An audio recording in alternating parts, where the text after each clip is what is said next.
신약성경 187쪽 사도행전 오늘 첫 시간 1장 1절부터 14절까지입니다. 신약성경 187쪽 사도행전 1장 1절부터 14절까지 한 절씩 저와 여러분이 교독하겠습니다. 데오빌로요, 내가 먼저 쓴 글에는 무릇 예수께서 행하시며 가르치시기를 시작하심부터 그가 택하신 사도들에게 성령으로 명하시고 성천하신 날까지의 일을 기록하였노라. 그가 고난받으신 후에 또한 그들에게 확실한 많은 증거로 친히 살아계심을 나타내사 40일 동안 그들에게 보이시며 하나님 나라의 일을 말씀하시니라. 분부하 이르시되 예루살렘을 떠나지 말고 내게서 들은 바 아버지께서 약속하신 것을 기다리라. 요한은 물로 세례를 베풀었으나 너희는 몇 날이 못 되어 성령으로 세례를 받으리라 하셨느니라. 그들이 모였을 때 예수께 여쭈어 이르되 주께서 이스라엘 나라를 회복하심이 이때니까 하니 이르시되 때와 시기는 아버지께서 자기의 권한에 두셨으니 너희가 알 바 아니요 오직 성령이 너희에게 임하시면 너희가 권능을 받고 예루살렘과 온 유대와 사마리아와 땅끝까지 이르러 내 증인이 되리라 하시니라. 이 말씀을 마치시고 그들이 보는데 올려져 가시니 구름이 그를 가리어 보이지 않게 하더라. 올라가실 때 제자들이 자세히 하늘을 쳐다보고 있는데 흰옷 입은 두 사람이 그들 곁에 서서 이르되 갈릴리 사람들아 어찌하여 서서 하늘을 쳐다보느냐. 너희 가운데서 하늘로 올려지신 이 예수는 하늘로 가심을 본 그대로 오시리라 하였느니라. 제자들이 감람원이라 하는 산으로부터 예루살렘에 돌아오니 이 산은 예루살렘에서 가까워 안식일에 가기 알맞은 길이라. 들어가 그들이 유하는 다락방으로 올라가니 베드로, 요한, 야고보, 안드레와 빌립, 도마와 바돌로메, 마테와 및 알페오의 아들 야고보, 셀로신 시몬, 야고보의 아들 유다가 다 거기 있어. 여자들과 예수의 어머니 마리아와 예수의 아우들과 더불어 마음을 같이하여 오로지 기도에 힘쓰더라. 아멘. 할렐루야. 하나님께서 이 신년 2022년도에 여러분의 삶에 또 영혼에 큰 복 주시고 은혜 주시기를 원합니다. 아울러 오늘부터 시작되는 우리 수련을 앞둔 특별 새벽기도회 가운데 은혜 주셔서 우리 이번 수련회 여러 영적인 공격과 또 압박과 또 이 코로나 상황 속에서 치르는 수련회만큼 정말 순조롭게 성령께서 수련회 주관하시고 또 우리는 또 기도하고 우리 청소년 청년들은 큰 은혜 받는 수련회가 되기를 예수님의 이름으로 축복합니다. 오늘부터 특별히 사도행전 이제 약 석 달 동안 우리가 살펴보게 될 것입니다. 여러분 사도행전은 역사가이면서 직업은 의사인 누가라고 하는 분이 누가복음 속편으로 쓴 책인데 그게 성경이 되었습니다. 영어로는 액츠, 활동들인데 예수님의 활동, 성령님의 활동, 사도들의 활동, 이 활동이 쭉 적혀져 있는 기록된 역사서입니다. 역사서. 신약 성경에 딱 한 권 있는 역사서입니다. 구약에는 역사서가 12권 있는데 신약 성경은 딱 한 권인데 무려 28장에 걸쳐서 이런 역사적인 기록을 남긴 책, 이게 사도행전입니다. 특별히 사도행전은 오순절날 예수님 부활하시고 오순절날 성령님이 마가의 다락방에, 오늘 본문 끝에 나오는 마가의 다락방에 임재하시면서 이제 성령님께서 사도들과 제자들에게 성령 충만으로 성령의 세례를 베풀면서 시작됩니다. 그래서 이름하여 성령행전이라고도 하고, 또 이 성령의 강력한 기름 부으심 가운데 이제 제자들이 흩어져서 교회를 세우는 그런 일을 하고, 복음을 전파하는 그런 일이 본격적으로 시작되면서 교회 행전이라고 하고 또 복음 행전이라고도 일컫기도 합니다. 그래서 이 사도행전을 통해서 성령의 역사, 또 교회의 역사, 초기 교회의 첫 이 교회가 어떻게 세워지고 또 어떻게 복음이 전해지는지를 살펴보기에 가장 근본의 책이기도 하고 우리에게 도전이 되는 책이기도 하기에, 오늘날 교회가 약해지고 또 성령 하나님을 섬기지 않는 이 세태에 꼭 읽어보고 꼭 묵상해보고 도전받아야 할 책이 바로 사도행전입니다. 그런 의미에서 2022년 우리에게 창립 40주년 교회가 새로워지고 또 새롭게 시작해야 할 이 점에 딱 알맞는 책이라고 말씀드릴 수가 있죠.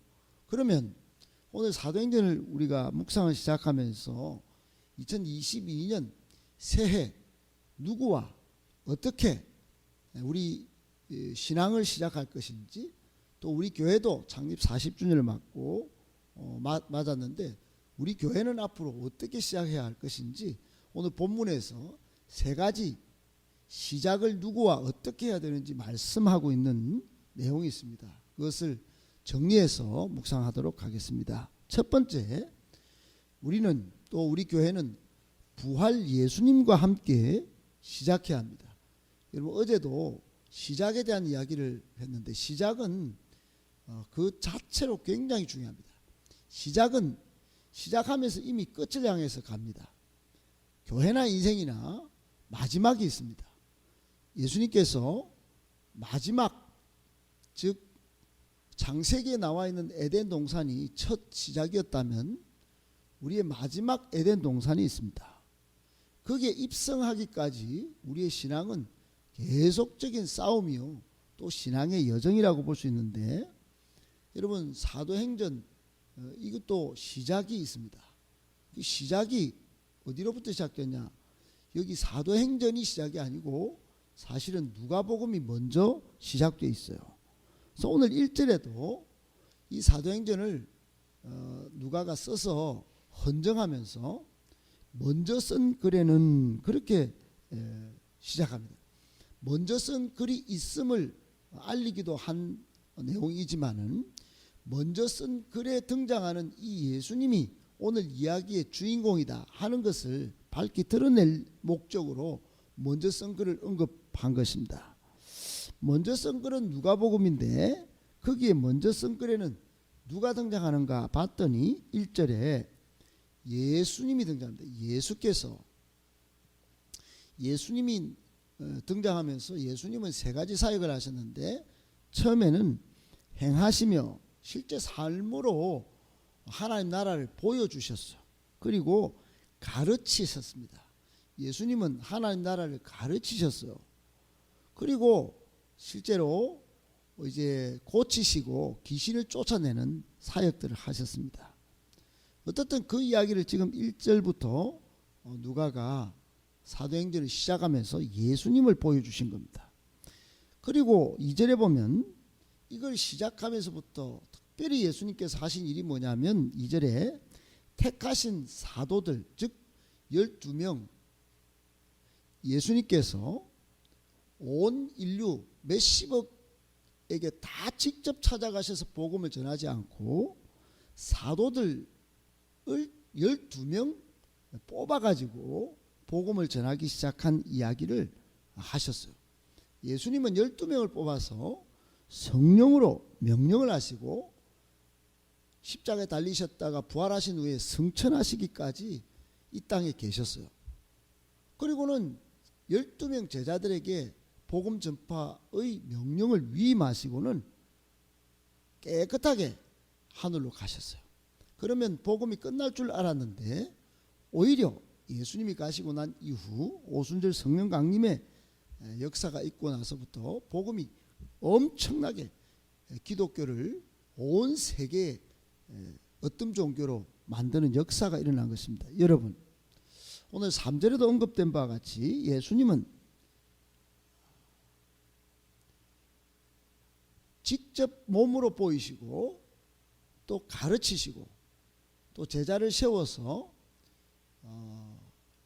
복음 사역을 위임하시고 이것부터 쭉 하신 이후에 십자가에 달리시고 또 부활하셔서 친히 40일 동안 그 12명 제자들에게 다 나타나셔서 하나님 나라의 말씀을 다 가르치십니다. 여기서부터 교회가 시작되고 여기서부터 온 세계 방방곡곡에 복음이 전해지는 역사가 일어난 것입니다. 사랑하는 여러분, 모든 일 또 교회 일은 예수님을 떠나서 진행되는 것은 옳지 않습니다. 새해 여러분이 사도행전을 쭉 읽으면서 부활 예수님과 함께 가고 부활 예수님으로부터 시작되어야 하나님 나라 확장이 올바르게 이루어진다 생각하고 우리 인생도 그럴 때 옳게 쓰임 받는다는 생각을 꼭 가지셔야 합니다. 2022년 새해 여러분 부활하신 다시 사신 예수님과 함께 시작하시고 늘 동행하시기를 예수님의 이름으로 축복합니다. 아멘. 두 번째, 성령님의 인도를 받으며 시작해야 합니다. 여러분 매 순간이 우리는 성령님이 우리 인생의 주인공 주도권을 지시고 성령님께 모든 것들을 상의하고 물으며 시작해야 합니다. 오늘 사도행전은 오순절 성령 강림 이후에 사도들로 통하여 복음이 전해지고 교회가 세워졌다라고 말씀드렸는데 오늘 시작이 4절에 이렇게 시작되어 있습니다. 예수님께서 얘들아 약속하신 것을 기다려야 돼. 아버지 하나님께서 약속하신 요엘서 말씀이 있지? 반드시 성령 강림이 있을 거야.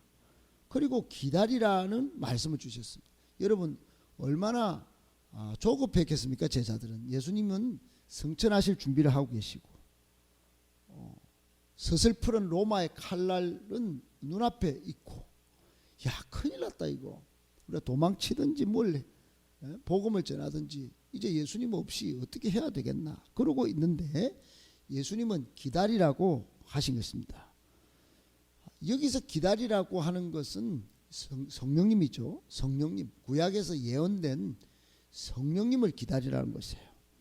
그리고는 5절에 예수님께서 요한은 물로 세례를 베풀었지만 성령 세례를 받을 것이다.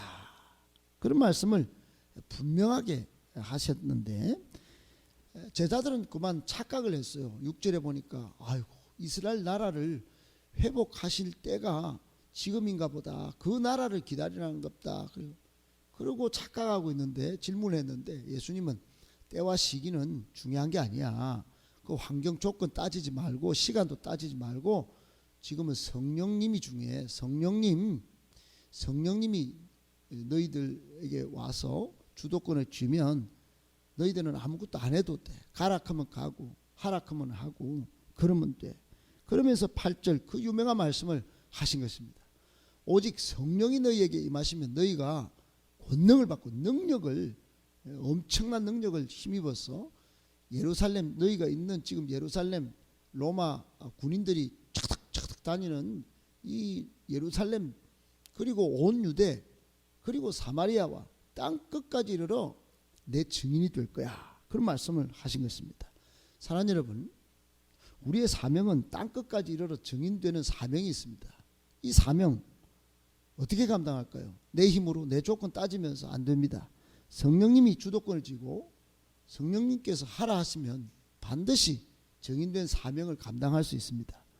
성령님의 인도를 받을 때 우리는 정말로 겁없이 담대하게 하나님의 복음을 전하고 교회를 확장시키며 온 세계 하나님 나라 일을 할 수가 있습니다. 꼭 기억하시고 2022년 뿐만 아니라 우리 호흡이 끝나는 날까지 땅끝까지 이르러 정인되는 이 사명을 감당하기 위하여 성령님의 인도를 받을 것을 강력히 오늘 말씀이 요청하고 있는 바 그대로 살아가시기를 예수님의 이름으로 축복합니다. 아멘. 마지막 세 번째, 우리는 교회 공동체와 함께 시작해야 합니다. 여러분, 우리 신앙생활은 혼자 할 수 없습니다. 신앙생활은 반드시 영적인 동지들과 함께 감당해야 합니다. 마귀는 우는 사자와 같이 우리의 삼키려고 합니다. 한 명이 공격당하면 엄청 힘듭니다. 같이 기도하고 중보해줘야 마땅합니다. 세상 일도 마찬가지입니다. 사랑하는 여러분, 오늘 사도행전은 성령 행전이고 성령 받은 제자들이 교회를 세우는 교회 행전입니다.